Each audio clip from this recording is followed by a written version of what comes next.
Welcome to the Deer Society Podcast. Here's your host, Brian Lemke. Hey everybody, welcome back to the Deer Society Podcast. Today we got a pretty cool episode. We're going to be talking about some pretty interesting things, talking about deer nutrition, food plots, and also the hot topic of feeding and baiting. So we got joined in the studio here, Mike Ducart and Dan Coffman from Ohio. What's up, Dan? Oh, not much. How about you? This is it, just getting ready for the season. What, you got a big one picked out yet? Oh, yeah. We got a few. Not sure exactly which one yet, but we got a few big ones that I'm definitely keeping my eye on. Nice. Well, we're excited to see what comes of it. You always end up sending big footage and big deer, so that's what we love to see, and I'm sure you'll be on some good ones. But so, like I said, today we're going to be talking about a lot of different aspects of deer nutrition, deer feeding, food plots, all of the above. And as you all know, there's a lot of different opinions out there.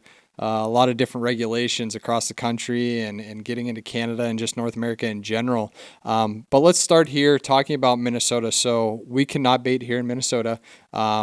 We do a lot of things to try to make our hunting great. And one of those things includes food plots, but I'll kick this kind of over to you, Mike, and you can talk about kind of what you guys are doing and implementing here in Minnesota. Yeah, so, on that topic, I think everything that you mentioned at the beginning of the show can be considered deer management. And, some people may disagree with that, and that's okay. It's okay to disagree, and it's okay not to do what other people do. But if you think about it from a management perspective, we're just trying to make the deer healthy. We're trying to keep control of the herd and the herds, so that they don't overpopulate. And we're trying to hunt them. They're a food resource for us. They're a recreational resource for us. So it's good for commerce to, have hunting out there. It's good for nutrition. I mean, just look at this pandemic and people were running out of food, for crying out loud. So there's no more organic, natural food than hunting. I mean, it's really that simple. And it doesn't get any better than that, from a nutritional perspective. So now let's talk about management, okay? The reason Minnesota doesn't bait is really kind of unknown, but it is what it is, okay? And so that's the rules that we have to work with. So if you look at that from other geographical regions, Texas has been using baiting systems for ever since I can remember when I started hunting and paying attention to what was going on. And now there's other states that use it too. In fact, I think Wisconsin or Michigan, one of the two were using it because I'd hear, stories of, bad bruised up apples being dumped in fields and stuff like that. So what's the perspective on that? I guess is the way you really want to look at it. My perspective is never judge anybody else how they hunt or harvest an animal. It's just hypocritical. It's just truly hypocritical. So if you're going to get out on social media or if you're going to have an opinion, that's fine, but don't be hypocritical. Just because you may not do it or you may find the value of a challenge by not baiting differently, but what is baiting? What does that mean? And that's why I say I like to talk to it more as a management tool. So with that being said, there's food out in a natural resource like what we have on our farm, okay? What did we do initially to make that food available or more available to the deer so that we could give them better nutrition? We put it on the ground. We took the apple trees and we trimmed them and we made them, produce more food. So we're bettering that land to give more nutrition to the deer. That's a management practice, okay? And then, you can put in supplemental food plots. Now remember, in southeast Minnesota especially, the quantity of food is not an issue. I mean, we're talking about, I don't know if it's hundreds of thousands of acres, but I don't know how many miles of pure high protein, alfalfa and hybrid corns and soybeans and all that food is all out there for these animals to eat anytime they want. Okay. So food is readily available anywhere these deer are, and they flourish. And so we have issues with populations. So as they flourish with food, if we're not managing them properly, or if it's we get a sequence of mild winters and a lack of predation, there's going to be too many deer, and they're going to be hit by cars. They're going to be destroying habitat, all these different things, diseases. Okay, the CWD thing. So once again, I'm going to go back to this is management, and how you do that is according to the laws where you live. Just don't judge it and don't be hypocritical. Just do what you like to do, and that's kind of my angle on it.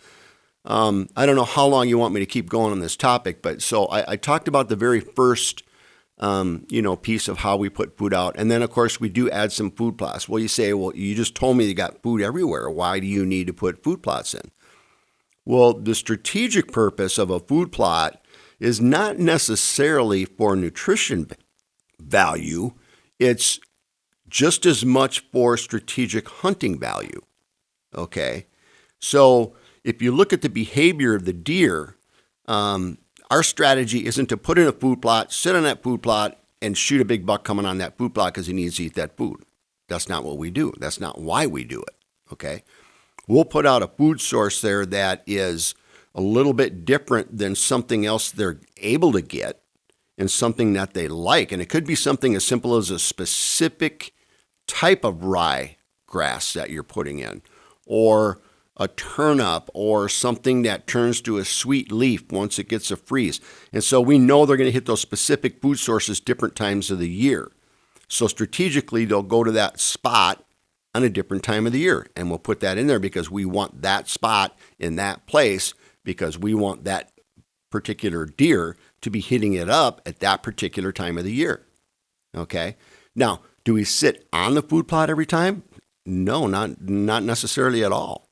There are times where we will sit on food plots, and if we do sit on a food plot, I mean, you're going to hear a lot of stories about a food source, whether you're baiting or whatever, minerals or whatever. Big, smart bucks get wise to it, okay? So say you sit on a food plot, or say you're throwing out a pile of corn, or say you have a feeder out there, or say you're putting a mineral out there. These big bucks, whether you're in Texas, Ohio, Minnesota, Wisconsin, Michigan, it doesn't matter. They get you figured out. They adapt to their situation. So the fact that you have a specific food source out does not mean you're going to get a big buck. So that's definitely my opinion on that. For sure. I think we must have a little COVID flying around in here today. Hopefully not. Mask. So, those are just some of the things that we're looking at. Now, another thing when it comes to a food plot, and I'm talking Food Plots Minnesota, what we've learned, and we learned this from Rod White actually, to wall these things up. So we use what we call an Egyptian wheat, and it's like a corn stalk, a skinny, almost like a sugar cane in a way, and it gets super tall. Okay, it'll get 6 feet or better. And you create this barrier around these food plots, and you're thinking to yourself, so why would you wall that off so they can't see what's out there and know if there's food in there or whatever the case might be? That's exactly why. We don't want them to know what's going on in that food plot. Now, that's a strategic reason for that. Twofold, actually. One is so we can slip in and out without being detected and burn out stands or bump a big deer. Two is because we know, because they can't see in there, we can call or create the illusion of deer in there or something in there that they need to check out based on the time of the year. So we're talking communication now. Is it 2 bucks kind of sparring? Is it a bigger? I mean, we've got lots of hunting footage showing that happen real time. And in fact, I think it was just last year, a couple of years ago, that JJ, the very first day he sat, was that exact situation. It was a walled off food plot. His target buck came over. He was walking away. He knew he was a dominant buck, so he did a little bit of rattling, and that deer just couldn't stand it. He's like, well, this is my territory. who the heck is over there? Instead of sitting there and looking over, well, I don't see it, that deer had to come right into the food plot and check it out because of the barriers. Boom, gets his target deer the very first sit of the season.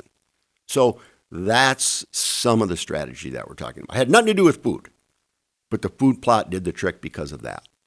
So I'm going to just kind of back off a little bit because I could talk on this forever. But yeah, no, that's good insight into a little bit of things that you guys are doing here in Minnesota. So I'm going to kick it to you, Dan. Tell me about some of the strategies that you implement in Ohio and how they kind of different from what we do here in Minnesota. Well, first of all, I wanted to kind of kick on something Mike said about the was it sorghum that you planted or the weed? Egyptian weed. Yep, Egyptian weed. And we've used sorghum in Ohio to where it works so great because you can use it to funnel deer inside that food plot. You can put different food plots in different areas, make funnels. I mean, there's so many things you can use it for. Access. I've even used it to plant sorghum and then plant soybeans inside my sorghum because it keeps the turkey out of it, and the soybeans will grow up that sorghum and it'll last a lot longer too. So, I mean, that's awesome information right there. As far as Ohio, yes, we are allowed to bait year round and feed year round. And, that's kind of one thing I wanted to touch on too. I think feeding or nutrition or however you want to put it's kind of sometimes seems like it's got a bad name. It's called bait. They call it baiting. And in reality, and I'm sure there are some guys that they just throw corn out when they're hunting, We, on the other hand, we look at it more of a nutritional aspect, keeping the deer healthy year round. Like Mike said, we've been feeding in Ohio for as long as I can remember. That 7-year-old deer it's tough getting him to walk into a corn pile in the daylight. I mean, the chances of it happening are pretty slim. I'm not saying it doesn't happen. And, I'll be honest, if I have trail camera pictures of a 7-year-old 200-inch deer walking into the corn pile in the daylight every single day, well, I'm not going to be stupid and go hunt the field line. But on the other hand, it's not going to happen, But it's legal in Ohio, so it is ethical to do. So basically, from a nutritional standpoint, the way I look at it is whole herd health. I mean, and you got a couple different ways of looking at it. Obviously, when you hit the harsh months of November going into December, going into January, February, and even a little bit of March, there's not much food on the ground for these deer. So you've just ran that doe who has babies in her stomach and that buck through the rut, ran them down. We all know the stress they go through during the rut. And now at the end of the rut, they don't have any food to eat. So you got a mama doe that's got possibly 2 babies in her stomach and a buck that's worn down. He's going into, that season from the rut. Obviously, it's no different than human beings. If we take a baby, a mom carrying a baby, and she doesn't eat healthy, the chance of that baby being extremely healthy when it comes out is slim to none. Well, if I can keep that doe's health as close to 100% through them off months by feeding minerals, by feeding corn, which is 7% protein, by feeding some roasted soybeans with it, I have a better chance of her birthing 2 very healthy fawns. When obviously we know we can't change genetics, but I call it what their genetic potential is. That buck has a genetic line. So he has a potential to get a maximum size. Well, if he comes out unhealthy, there's a good chance that could be, downplayed and he's not going to hit that maximum genetic potential. Where if I can keep that doe healthy all the way through birth and then keep him healthy as he grows, I have a better chance of that deer from the time it comes out of mom to hit that maximum genetic potential. As far as the buck goes, you put him through the rut and say he's a 4-year-old deer, put him through the rut, the harsh winter, he's unhealthy, he's got ribs showing. Well, now come May when stuff starts growing or, we'll say April, mid-April, green stuff starts growing, they start having food again. Now come May, he starts growing horns. Well, it kind of goes back to when your kid, playing baseball, broke his leg and the doctor says, well, he's going to have a growth stunt. Well, why is that? Well, a kid is always constantly growing. He's putting 100% of his energy into growing tall and big and filling out. Now his body has to stop that that growth, and it has to put a certain amount of energy towards healing that bone. Well, a deer's the same way. You take him through the harsh winter, he's broke down. He's going to heal his body. He's going to put a certain amount of energy into healing his body before he lets that energy go to his antlers. So I look at it, if I can feed that deer and keep it up around 18% protein feed year round through them harsh months, especially, not so much the summer months, but when the winter, when he don't have food on the ground, and I can keep him as close to 100% health. Well, come May, when he starts growing antlers, his body doesn't have that much energy it has to put towards recovery because I've kept it as close to 100% as possible. And now he can put more of that energy and more of that nutrition into his antlers going into May, June, July, August. And, I've been feeding like this for 7 or 8 years on 2 or 3 properties I know of that I've had them whole 7, 8 years. And I feel that I've noticed a pretty dramatic difference on those properties as far as what I used to have on an average buck is what I have on an average buck now. And, I won't lie, it's an expensive route. I mean, there's a reason I drive a 99 F350 with 400,000 miles on it. It's because I put my money into feeding deer and running cameras and doing all that. Obviously, like I said, you're looking at 1,000 pounds of feed. You're looking at 650 pounds of corn to 350 pounds of roasted soybeans get you about 18.25% protein. And that's the maximum. That's what you would like to see. But, I can't say as I keep that all the time because it is expensive. Yeah, and the thing that you need to understand is, Dan, you're throwing out what you guys are doing in Ohio based off of a lot of different things. There's a couple things I picked out there that I heard that I thought was unique. I talked about a food plot, and the strategy behind it to take a buck isn't necessarily the food, okay, with the barriers and blah blah blah. Well, you kind of hit on something there too. Your feeding is about nutrition and health, and you spoke immediately about the does. You know what I mean? So that's a herd thing, and that's giving that buck the best chance, and even the does for breeding purposes, for the best chance of health and potential of what their genetics are. So those were some interesting things to me. Then you got a little bit into detail more about your ratios for protein and this and that. And, right away it hit me. It's like, well, that's different here. You know what I mean? And it's because of the weather. You know what I mean? So Texas is different than Ohio. Ohio's different from Minnesota. Minnesota's different from Canada. It's all different based on where you are. So when we're saying these things in more specific, you need to understand it as a, one size doesn't fit all. That's for darn sure. Dan, you talked about, feeding year round. How does your feeding strategy change throughout the year? So, as I was saying earlier, I focus more of my nutrition around those months that those deer need that nutrition. And by all means, I also see as that nutritional feeding, a lot of times that late season, I'll get into January, February, and March, and I feed, our season ends the beginning of February, but I keep feeding all the way through February, March, April, and usually around April, mid-April, I'll slow down. I would say late November through the beginning of March, or the end of March into April, is when I try to put roasted soybeans with it and keep it at that, at least 12% protein is what I try for nutritional value. As far as once you get past March into April, there's a lot of natural foods on the ground. But what I do realize during that time is everybody else quits feeding. They're done with season, they quit feeding. Well, I start attracting bucks that aren't normal for my property. They come in because they're coming into that food source because there's not a lot of food around.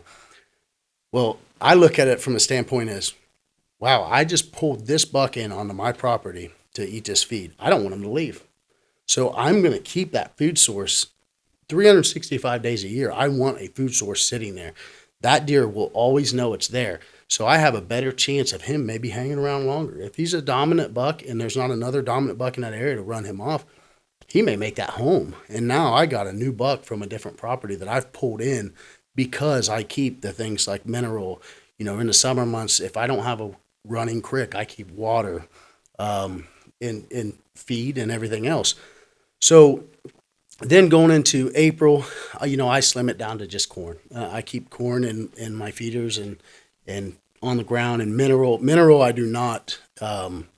I never let my mineral go dry. I mean, I always keep mineral close to water. A lot of people don't realize they'll try to put mineral out like away from water. Well, if you think about it like this, there's a lot of salt in minerals. It's no different than if you eat salty peanuts. You always want to take a drink of something. You want more water. Well, deer are the same way. They'll only intake so much of that mineral if there's not water close, because they'll go back and forth. And I've actually seen it to where I have mineral sites that aren't as close to water, and they'll hit it for a couple minutes and then leave. Whereas if I have water there, they seem like they go back and forth and they stay there longer. So going into the summer months, it's just corn and mineral, and I'll do that all the way through. Like I said, October, November, and just I keep my feeders full. I keep my trail cameras running 365, and it also keeps a great count on what I have on the property, from like what Mike was talking about, that management standpoint, as far as, it's nice to know your numbers, how many does you have, how many bucks you have, your ratios. I do a lot of reading through QDMA, and I try to keep that right, because, it's obviously QDMA has done a lot of research on that.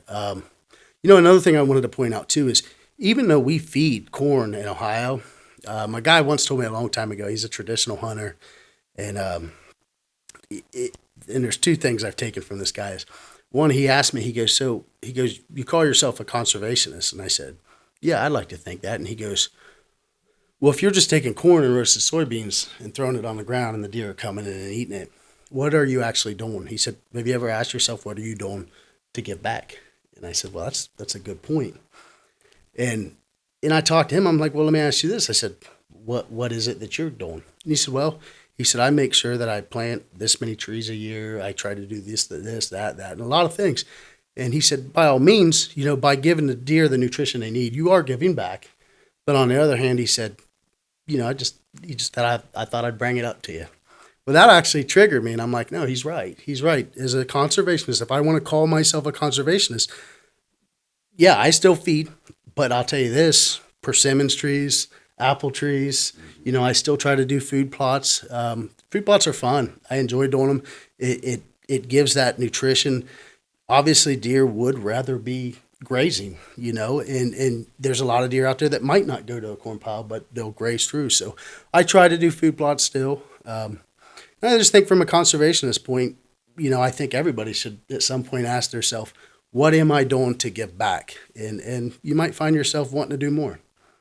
I really want to touch on something here. The thing that hit me on that, what you were just talking about as far as the conservationist goes, this is the type of thing that can kill us as a group of hunters in being united versus embracing what we're all doing and listening to each other. That could have easily, when he asked you, well, why do you think you're a conservationist? That could have turned into some big old argument, especially on social media. Well, who do you think, and it could have turned into headbutting and all kinds of name calling, and and that's what's just ridiculous and hypocritical. That's what I'm talking about when I mean hypocritical. But instead, you absorbed what he said, you analyzed it, and you realize, hey, that's a good, valid point. I like that. And that's what we're supposed to be doing, you guys. That's what we're supposed to be doing. And so let's take that as an example, okay? You may have an attitude about throwing corn out, okay? Well, Dan likes to use a lot of corn from what I'm hearing. Corn is a great source, and we're lucky enough to where we can just grow our own entire field, so they're going to have it whenever they want it and whenever they need it. And I say that because in Minnesota, you can't use corn late winter after the season's over. If you're using corn as a resource for feeding these deer here when it gets late into February, late January, you can be killing the deer. You can be doing the opposite of helping them. And what I mean by that is once they've run themselves down, exactly what Dan talked about earlier with the breeding and all that, and they're run down, they lose muscle mass. Corn does not regrow muscle mass. protein regrows muscle mass. And the other thing that happens, so their muscle mass are gone here, and all of a sudden winter kicks in, and I am talking winter. I'm talking 30, you know what I'm talking about. He's over here 60, smiling. 60 below, yeah. 60 below wind chills, real temperatures of 10 to 30 below. I mean, it's really, really, really cold, and you will die. A human will die without any clothing on in, I don't know, minutes.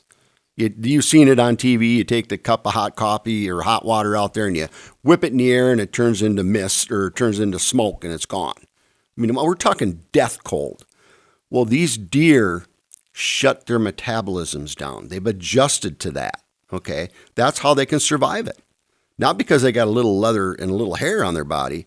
It's because their bodies have adjusted to drop down their metabolism, and they literally go into kind of what I call a mini hibernation mode, where I've watched them when we've had a cold snap for a week, where they'll sit there because they're in my backyard and I can see them out my window, and they'll sit in these pine trees I have, which has that pine straw, which is a thermal, you know what I mean?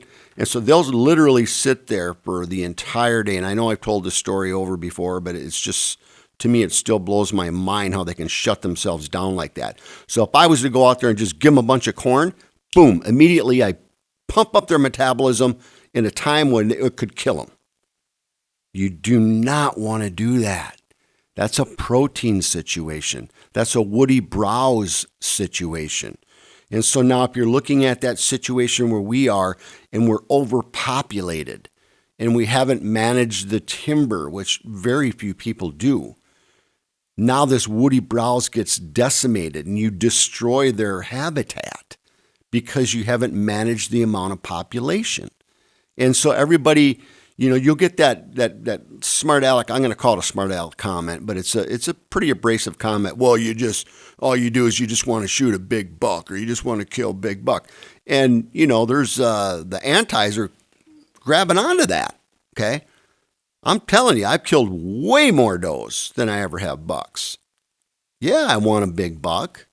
That doesn't make me a bad person, okay? I'm managing for that big buck. That doesn't make me a bad person. Doesn't make me doing anything wrong. I'm managing the herd. I'm taking more does than I am bucks. And if I do get a big buck and it does come around, that's my goal. That's my challenge. That's what I do. As far as the baiting part and the negativity towards that, we can't use minerals now because of the CWD.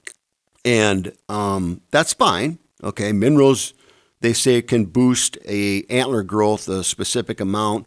Well, you know what? We can still do it with doing good to the land, There's spring water out there, there's apples, there's woody browse, there's nutrition, there's things that are out there that we can give them access to as long as we don't let them destroy it, and we can still get it there. Now, if I could use minerals, would I? Probably, just so I can get that full genetic display available to us. Because remember, those big mature bucks where we are, they just die. They catch a cold, they get a COVID. I don't know what the heck they're getting, but they're dying. They die because they get sick. They die because they get hit by a car, but they die. And they die of old age, and old age up here can be 7.5 years and up. They could die at any time.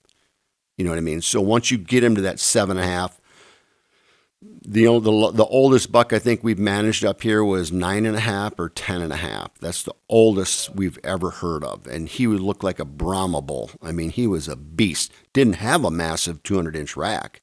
He was a 9-pointer most his whole life, 8-pointer. We called him Big 8. And beautiful deer, man. He was a target deer for a long time. But I'm going to jump back real quick to the baiting thing. So is mineral baiting, is putting a food plot baiting, is putting corn in a pile baiting, is a feeder baiting. The word baiting, no, it's management. So how do we manage the deer? We got to take the does. We got to handle the population. And CWD came, and that's I can't disagree. It's an overpopulation thing. I'm pretty sure that's how it's happening. I mean, it can't be that much different than what happens with snow geese when they overpopulate. They're in a big group and they get sick and they die, And so I think it's something like that. That's kind of the way it's being talked about. So putting mouth on mouth to the same place and spreading the disease and getting sick, if that's what it is, I don't know. Or is it urine being passed in big areas where they're condensed feeding or just too many deer? I don't know for a fact, but I could say that. So how did DNR handle it? What did they do to manage that population? They got very liberal with the hunting regulations.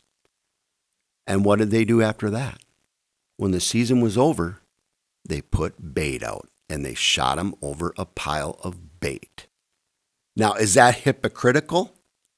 No, they're not the bad guys. They're managers just like we are. Okay?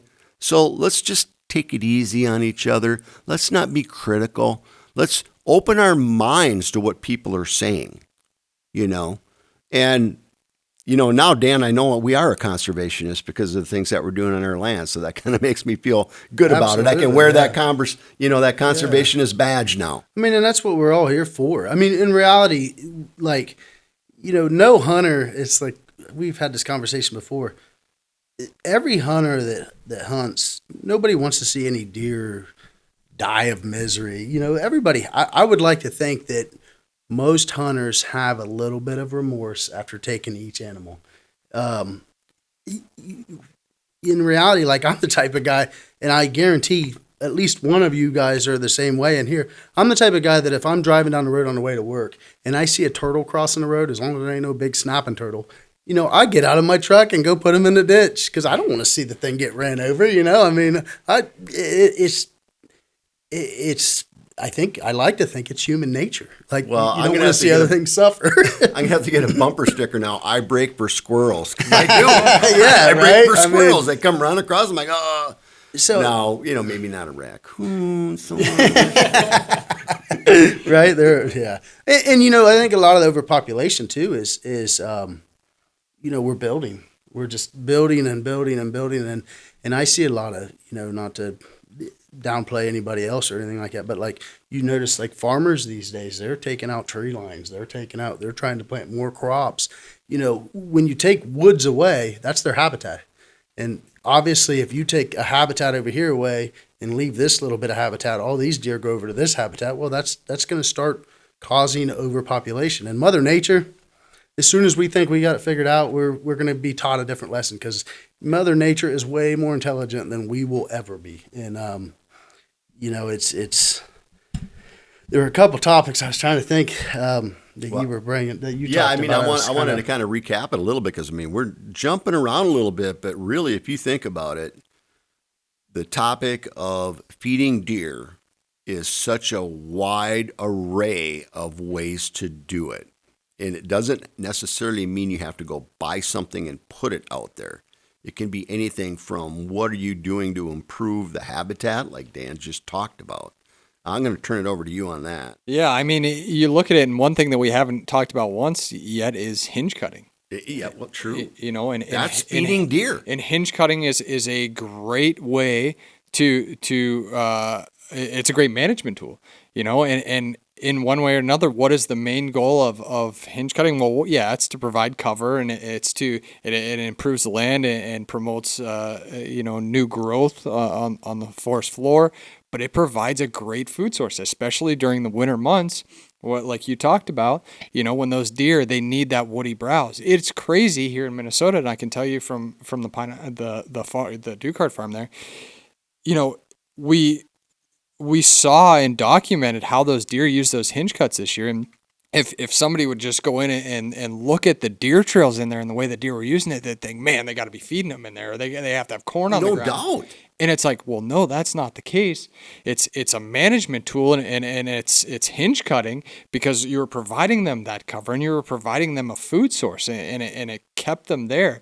I think it's such an important thing, and you want to talk about management, whether it's putting corn down or hinge cutting or food plots or creating these strategic ways to get deer in a certain area. It's really seriously about managing the herd. It's being able to document what your herd structure looks like, so you can evaluate that and harvest accordingly. So as much as it's for the land and it's for the deer and it's for the herd and it's for the hunter, there's the benefits of doing it are astronomical. Well, let's go even past that. Okay, so the benefits, we're talking about deer only. the thing that blows my mind about what's happened out there in our land, we got badgers, we got mink, we got turkeys, we got all these different varieties of animal. And, people, I'm not a big fan of the raccoon, but hey, raccoons are fine. I just don't like too many of them. I'm definitely not a fan of the skunk. I haven't seen too many of them. I'm glad of that, but they're a big rabies pusher. But, there's gray fox, there's coyote. I'm not a huge fan of coyote. Coyotes are necessary. You know what I mean? And so if you look at that diversity and then you talk about, we have a disease-resistant butternut tree out there. Now, that's a big deal. You got different nut trees out there. You got all these different things, the different fruit trees. I watched last year, actually JJ watched it, and I don't know if he filmed it or not. And he said, "Dad, you're not going to believe this." He says that apple tree, that little crab apple tree. In fact, it's the one that we trimmed this year on film. He said that thing was loaded with these crab apples. It's the middle of winter, snow on the ground, ice, everything. And you can see them little black dots up there that, they hadn't fallen yet because crab apples will hold for later. A turkey seen it, the group of them, they're walking over there. One of them flies up into the top of that skinny little branches in them tree and just started shaking it. And they were dropping down like crazy. And those turkeys are running around there and just fighting and racing to pick up them crab apples. I mean, there you go. There you go right there. That's habitat, that's conservation, that's wildlife management. And we talk about deer only, but you know what? It's more about just the big picture, and because we want deer there, it's for food. I mean, it's for sport, and it's for food. And so to pigeonhole somebody because they do a certain thing, not a cool thing. Not a good thing. I think what we're talking about really might open up some minds if it's being absorbed correctly here. One thing I always laugh about too, to hit more on that subject of insulting people, or you always hear baiting's cheating, this is cheating, that's cheating. Well, I always kind of laugh because if you really think about where hunting started, it started with Native Americans. They were hunting for their food. Until you're willing to go out there, make your own moccasins, cut a tree down, make your own bow, string it, make your own arrows, snap your own flint broadheads, there's somebody out there that can say, you're cheating too. Yeah, but that in itself is hypocritical if you're thinking that way, because that's not what it's about at all. Hunting is not a competition sport, people. It's not a competition, so there's no way we should even be thinking about it, that I'm doing this and it's more of a purist thing and it's more, and that's great if you want to, everybody does it that way. I want to challenge myself as much as possible, because that's how I get my fulfillment out of what's happening with, my sport. And if I'm not being fulfilled, I'm not going to do it anymore. And I'm at the age where I'm older and I've been doing it a long time. And if you lose that desire, and you will never not appreciate and love it, but you will lose the desire at some point in your hunting career that you had when you were in your 20s and you were fired up and you wanted to get that big buck and you couldn't sleep at night, and you saw that show or read that article, and the big bucks are going in your dreams, and that goes away after a while when you get older, and you just want to see other people succeed. That's kind of where I'm at, and you want to appreciate nature, and you want to make habitat better. Those are the things that fulfill you. Just being with my boys. I'm living in a dream world, man. To have a first piece of land and to work with my family and be successful with this sport. And success isn't measured by the deer I shoot, because you never see me up there with a 200, 300-inch deer like these guys. But my success is my fulfillment. And my fulfillment comes from what I can do to be challenged and succeed with. And if we look at it that way, you're not going to have that judgment. You're not going to have that, well, I did this and I did that. It doesn't matter. It's not a competition sport. I think you nailed it too when you said you challenged yourself. If you're not hunting for yourself, for what you want, and you're hunting to try to impress somebody else, I think you're doing it for the wrong reason, which I think makes it a lot easier when people do, try to throw the insults or whatever. It makes it a lot easier to where you're like, whatever, because you're, it's self-desire. It's self, satisfaction. Yeah. Absolutely. And your comment about the Native American, I thought that exact same thing going into this podcast because I knew we were going to be talking about it. And then all of a sudden it kind of dawned on me, well, yeah, it was more challenging back there, but it was a totally different deal. Oh, yeah. That was survival. And if you want to look at the challenging part, it was challenging because they didn't have the tools we have. They didn't have it. But if they did have a strategy or a tool, they were going to use it. They were running buffaloes off cliff, for crying out loud. Yes. I mean, it wasn't about a challenge or, that's not what that was about at all. Right. That was about survival. I mean, even you could go back to a club and a caveman. I mean, how far back do you want to go? Let's take on a dinosaur, I mean. No, and you never know why, like I remember, I have a memory back when another guy was talking about the guy cheating because he's hunting a crossbow. And that guy did, and unfortunately anymore with social media and everything, you don't always know who you're talking to. And everybody sees life from a different vision.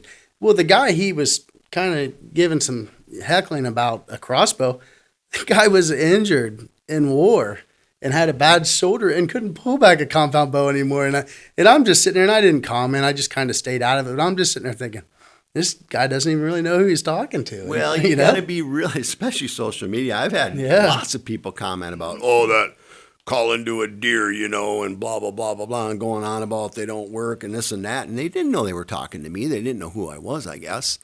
And I said, well, we've had quite a bit of success with it. And then boom, I'd put a link out to, showing how to communicate with deer and showing it being done in real time. And then all of a sudden the attitude changes. So you just, and you can't hold people.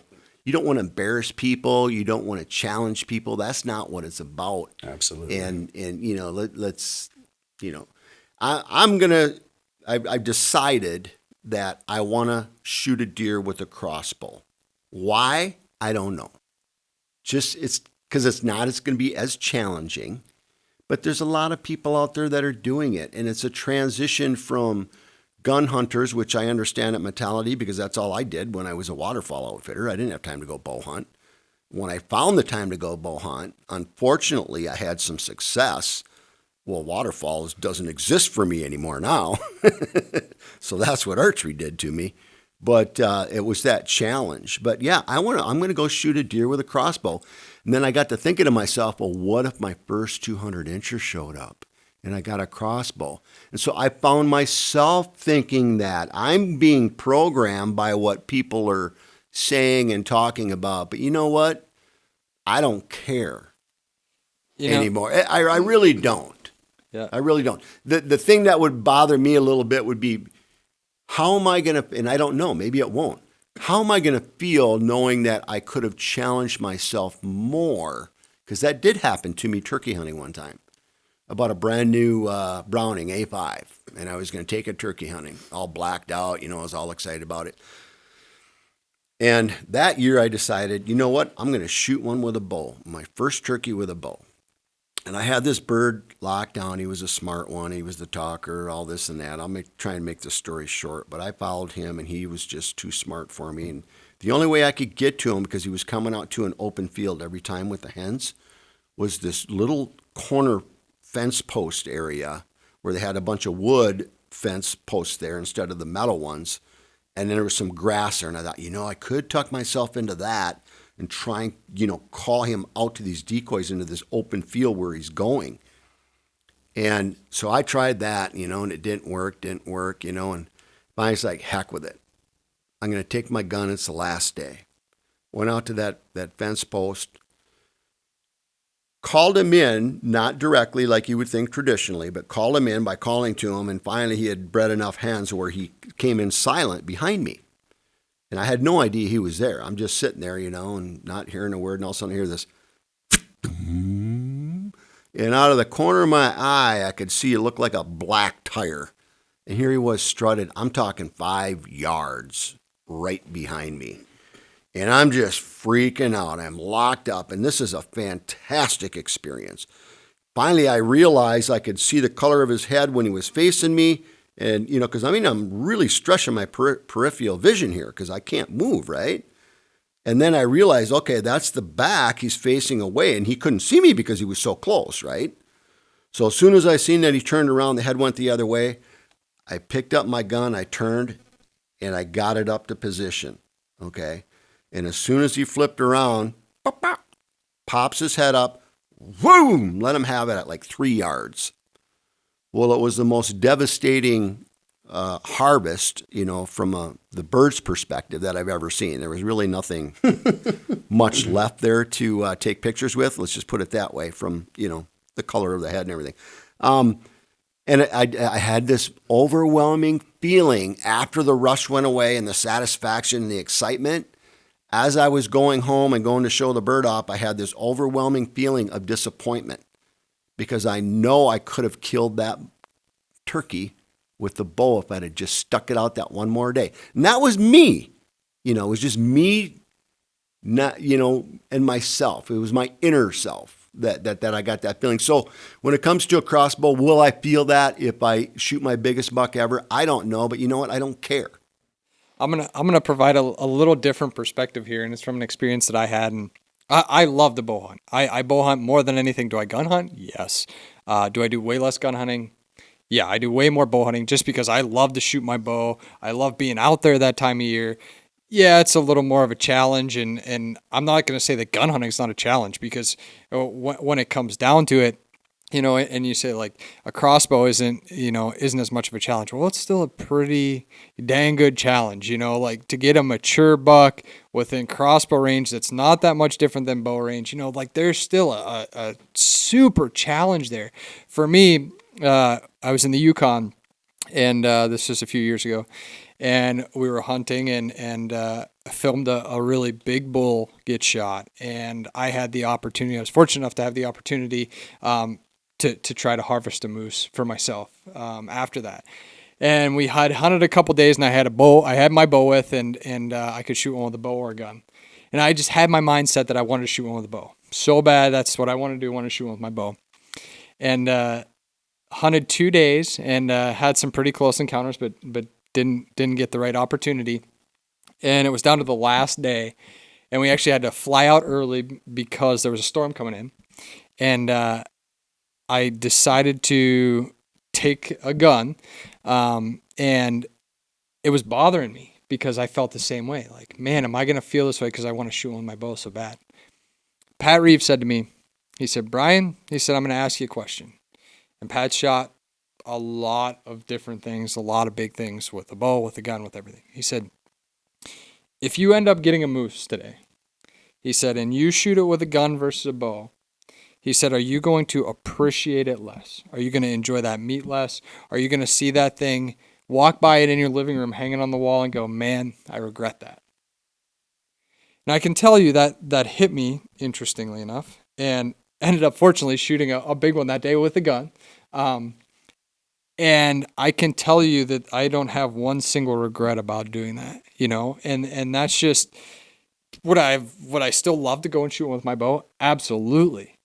But do I think it was less of a challenge? Do I regret it? Do I look back and say, man, I should have shot that thing with a bow? No, so I completely understand what you're saying, about a crossbow too, but I still want to reiterate that there is a challenge. And, again, it goes back to, and anybody that wants to judge anybody for shooting one with a gun or a crossbow or a bow versus it's about what you feel. And obviously in that moment, that turkey moment, you felt something different than I felt in that moose. So it's completely different. But again, it goes back to challenging yourself. It's like Colton and Jacob Miner going and wanting to shoot one with traditional. Traditional, exactly. And to your point, if someone would have said those words to me before I went out that day, I probably wouldn't have had that remorse. You know what I mean? And that's what I mean. It's a thing that we're training ourselves to do on social media. And I think it's kind of changing though. I love the way the industry's going.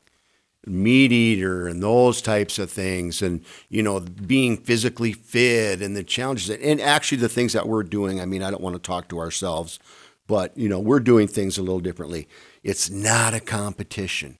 And those words that you just said, I hope everybody that's listening to this will pass those words on to everybody, because that's such fantastic advice. And I have no remorse over shooting that bird. Don't get me wrong. My remorse was I didn't stick with the bow the last day. That's where the disappointment came, and it was a personal disappointment. It had nothing to do with the fulfillment and the wonderful, great feeling of getting that bird I worked so dang hard for. That sucker was smart. And to get him in where I got him, that was the whole thing. So you're right, exactly what you're saying. I have no disappointment, or I always just had that, and I probably wouldn't have that if Pat would have told me that. I actually have kind of a similar incident with my moose that I killed in Canada a few years back, where I initially went out wanting to do everything with a bow. And, I had to question myself, and say, in reality, I have 3 kids, a wife, and, I work for a living, and I don't have a ton of money. I'm not able to go to Canada several times throughout my life. And I had to question myself, what's more important to me? Do I want to make success with this trip and be able to feed my family a huge moose and be able to eat moose and go home, or what is it that I want? And I actually ended up taking a rifle, and I ended up shooting my moose with a 270. And the funny thing is we're stalking this moose, and all of a sudden, for whatever reason, he turns around and decides to walk right our way. And if I would have had my bow, literally there was a fence line that I could have just jumped right on the other side of the fence line and let him walk right by me and put an arrow in him. But you know what? Like you said, not a day goes by that I don't walk by that moose. I mean, I killed my first moose ever. I killed a 42-inch moose. Like, I was psyched. Like, that's a big moose for your first moose. And it was the best food I ever ate. You know what? My memory isn't, and even this goes with all my animals. My memory isn't what I killed it with or how much it scored. My memory is all the things that happened before the hunt, after the hunt, quartering them out, we were listening to music and truck blaring, and a bunch of friends just quartering them out, carrying them to the truck, how heavy the leg was. We took the food to the native reservation and fed them people, and they were ecstatic that we were bringing a moose. I mean, there's a lot of other memories besides just what you shot it with. Well, I'm going to jog your memory a little bit more on that hunt. That was the very first time I've ever seen, and you came to my house after the hunt. Yes. Because you had the freezer in the back of the truck and we plugged it in down below and all that. Remember? And we did a bunch of filming. Yes. That was the very first time I've ever seen documented on film rattling in a mule deer. Yeah, that was. And there's no doubt that mule deer was rattled in to range, and that deer you harvested. Absolutely. I mean, and that that's a huge deal. And that mule deer, I harvested him after the moose a couple days later, and we actually stalked that mule deer with a bow for 5 or 6 hours in the morning and never could get a shot. And that night I watched where he bedded down, and that night we ended up rattling him in with a black rack. And what's cool about it is it's a totally different way. You would never rattle a whitetail that way. It's a completely different strategy and process. Oh yeah, it was constant, just tickling the horns. And anyway, we probably have it out there somewhere in the archives. Oh yeah. And then on another note with that too is I'm kind of going in the direction every year. I keep wanting to challenge myself with the traditional bow. I have a stick and string at home that I shoot, and I'll tell you, it's hard to walk in the woods feeling confident with a traditional bow. As much as I shoot, and 15 yards, I'm dead on. Anywhere outside of 15 yards, they start kind of spreading out. And then when I head to the woods, I'm like, goodness, I'm hunting a monster that I don't want to take a chance, and it never fails. I take my compound and I end up shooting it at 10 yards. And I'm like, man, that might have been my first deer with a traditional. But, and I think a lot of that goes to say too is rather, I will respect a man who carries his, says that I'm not feeling confident with this weapon yet, so I'm going to step down. Like the guy who says, you know what, I haven't shot my compound much this year and I had shoulder surgery, whatever reason, doesn't matter. The guy that says, I don't feel confident with the compound this year. I'm going to take the crossbow because I feel more confident with it. I can respect that man more because he is actually taken in consideration. I want to put a good ethical shot on this animal. I don't want to take a compound out this year because for whatever reason I haven't had time to practice or whatever it be. I want to take my crossbow because I feel it's more ethical. I'll respect that guy all day long. Yeah, and after the great words of wisdom from Brian over there and Pat Reeve, I'm definitely gonna go shoot deer with a crossbow now. Yeah, you should. I'm gonna do it. I mean, I've never shot one ever before. Yeah, yeah, and I think it's awesome. And you know what? I can bet you that if a 200-incher walks by and you tell this story to the grandkids and right after you shoot them and for years to come, the whole bow crossbow thing, it's going to be about, man, do you remember when we got that farm, and do you remember how hard we worked to put those food plots in? Remember when the beans didn't come up, we sprayed them with deer pollen, we had to replant that food plot, and that's because that's what it's about. That's what it's about, and that's what all those memories would be about forever. Yeah, and let's just tie that right back to the whole thought process of this particular podcast.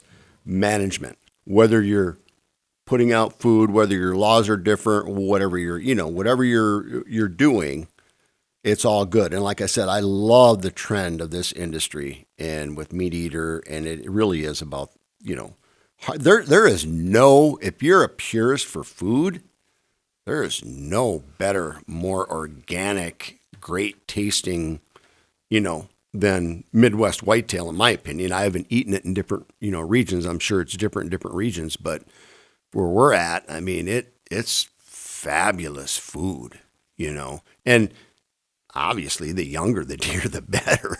I mean, when we used to party hunt, when we were gun hunting, we would all clean our deer and process them together, the big group. And there was always one deer in there, that was on the smaller side. And one day, it was a button buck that somebody had taken to fill the doe tags. And we started that one, and we started cutting it up and frying it in the fry pan. I suppose there was like 8 of us or whatever. We ate that whole deer. We ate the entire deer, and it was the best venison I've ever had to this day. I can't get it out of my head how good that was. So it really is, it's not about the rack, even though it is about the rack too. I mean, there's a reason we measure these deer. Right. We are competitive in some manner, but I'll tell you, it just to make it self-fulfillment and not a competition. It's not a competition sport. Make it life lesson learning. I mean, like, to me, and I just sitting here listening to you talk, it comes up with there's 2 things that I've in the industry, just through being around lots of people with lots of information, learning new things all the time, that it's kind of humbled me. And it's actually, there's 2 sayings I kind of always go by. It's one is, I don't want to learn from the guy who knows everything, because when that guy realized he knew everything, he quit learning, but everything kept changing. And now, I want to learn from the guy who knows he doesn't know everything and he wants to just keep taking it in. I want to take information in from you, from this guy, everybody I can.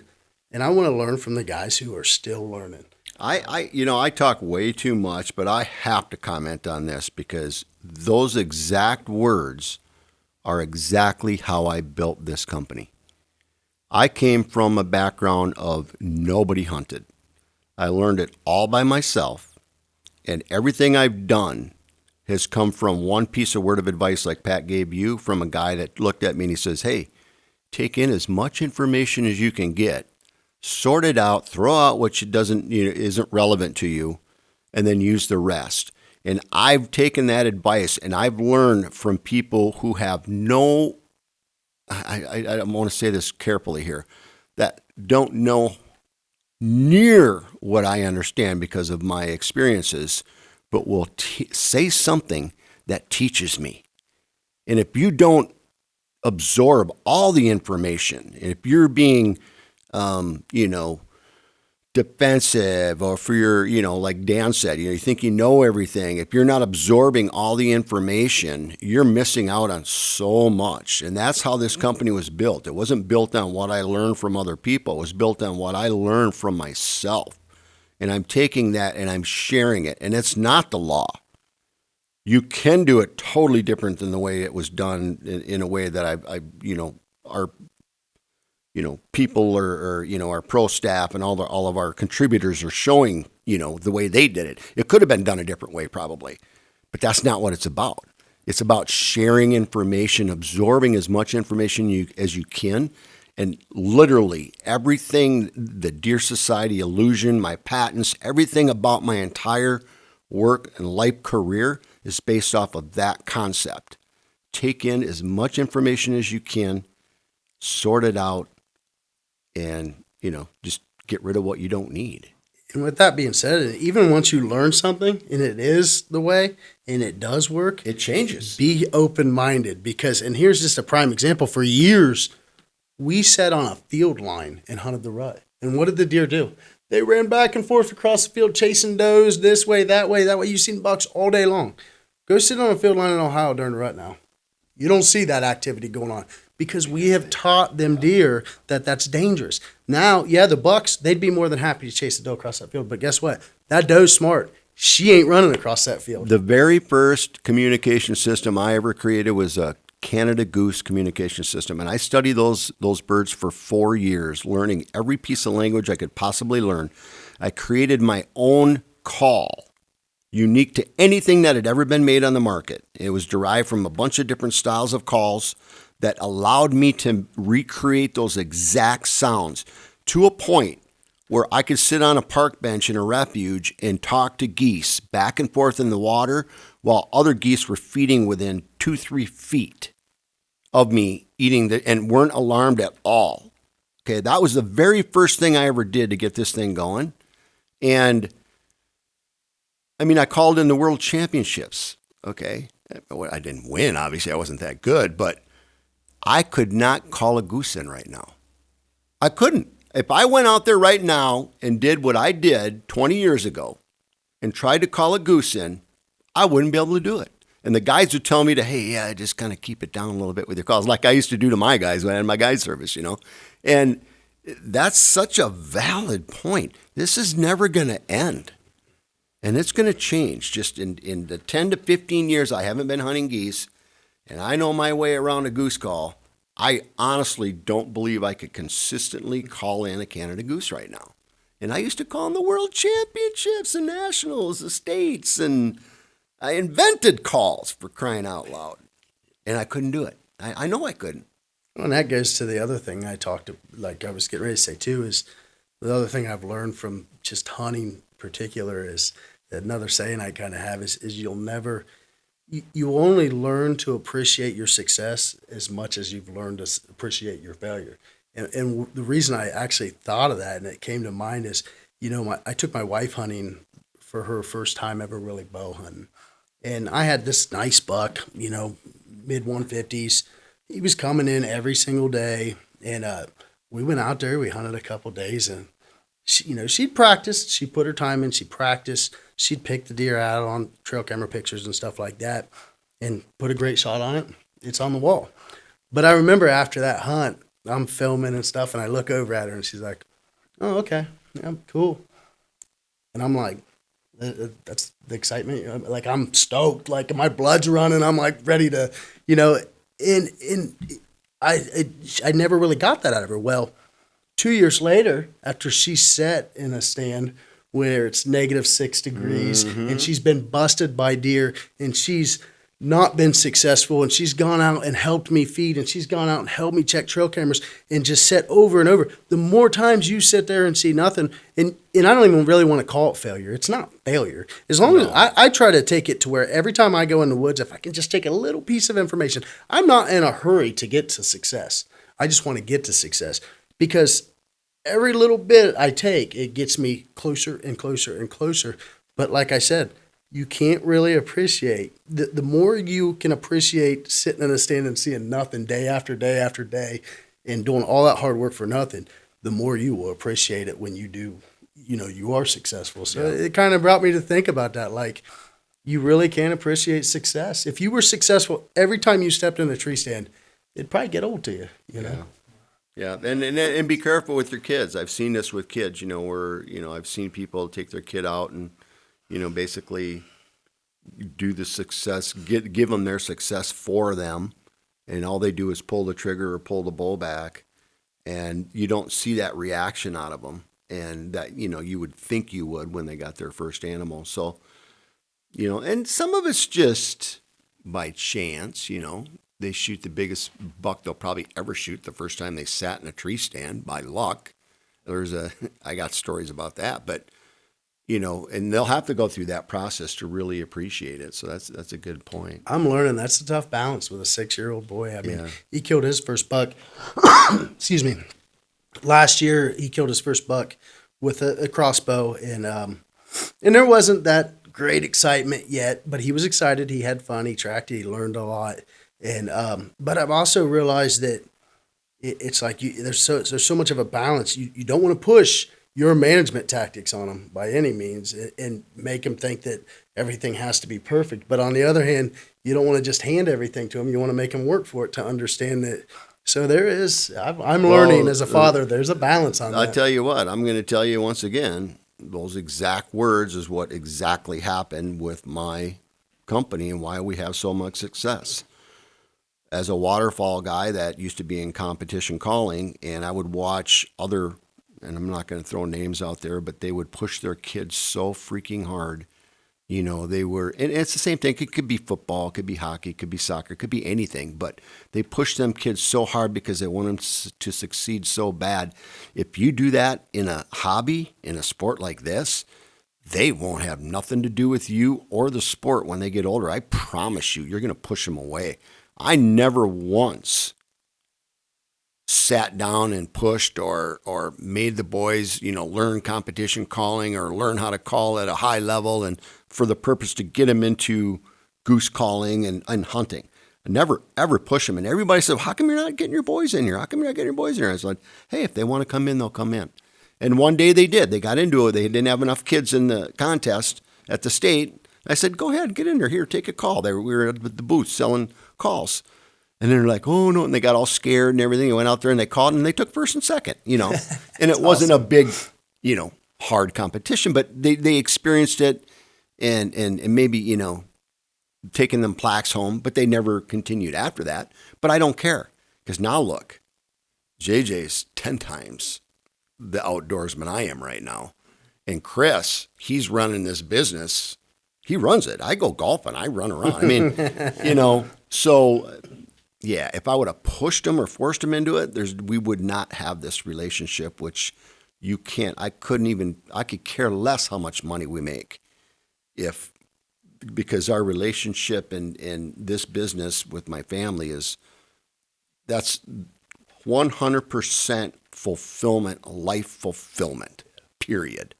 That's it. That's what it is all about. I mean, your life, your everyday life of work is enjoying a hobby with your kids. It's a dream, man. It's the American dream. It is, though. It is. Yeah, I mean, you're enjoying your hobby, making money at it with your kids and your family. A funny story, not funny to my wife at the time. I was going to go back to school after she graduated from college, and I was going to go back for surgical pathology.